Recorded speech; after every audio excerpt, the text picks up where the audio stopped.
Hi, I'm Angie Salmon with CBiz EFL Associates, and I often get asked to sit down with someone to provide some advice on how to begin a career transition, either because the individual is looking for a new opportunity or because they have been impacted by a RIF or a merger or acquisition, etc. So I thought it would be helpful for you all to hear from the expert. Michelle.Peterson is the leader of the Career Transition Services practice here at CBiz EFL. So she works with organizations who need to separate from an employee and really provides that coaching and counseling to the individuals who are looking for a new position. So we've separated these videos into 4 different segments as she describes the 4 legs of a stool of the career journey, which includes your marketing material, your resume and LinkedIn profile, activating your network, working with recruiters and search firms, and then the online resources that you should be tapping into as part of your career journey. So I hope that this video is helpful to you. And if you've missed the previous videos, feel free to go back and look at some of those as well. Good luck. We've already talked a little bit about LinkedIn and how to utilize it, but also if you're searching on LinkedIn, there's a new button that is called, it says, I'm interested.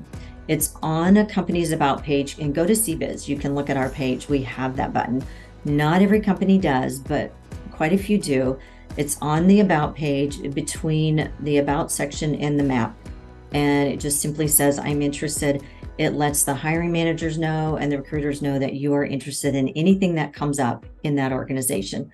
They might not have anything right now, but they certainly will keep you in mind for future then. You can set alerts for specific jobs, and I would encourage you to run every option of your title or your type of role. Don't just, if you're looking for a talent acquisition position, don't just list talent acquisition. You might say recruiter. There are lots of different ways to, lots of different titling as we talked about. And then I think just being proactive. And Angie, you and I talked a little bit about the groups and associations. Use the hashtags and sign up for some of those groups, because often you'll see people post within those, and it's important to do that. The other tip that I have for my participants is to use Google. Don't go to every job board. Google, very simply Google controller near me, director of finance near me, whatever those titles are. Or maybe you want to live in Seattle, director of finance in Seattle. It'll give you an entire list of postings in that area with that similar title or that title. And then you can go through and see what's out there. It pulls from all the job boards, all the associations, and it's such a quick way to do it as opposed to going to each board and then go to the company's website to apply. Don't apply through Google that way, because you don't know for sure that it's going to get to that organization. So always go to the company to apply. Yeah, absolutely. If you know your organization is going to be facing a merger, acquisition, a sale, downsizing, and that's coming up, go to HR and ask them if they have an outplacement program. And if they don't, ask them if they would consider establishing one for this. You have nothing to lose by doing that, and you have everything to gain, right? And I think probably another really important tip I'll leave you with is, things change in business all the time.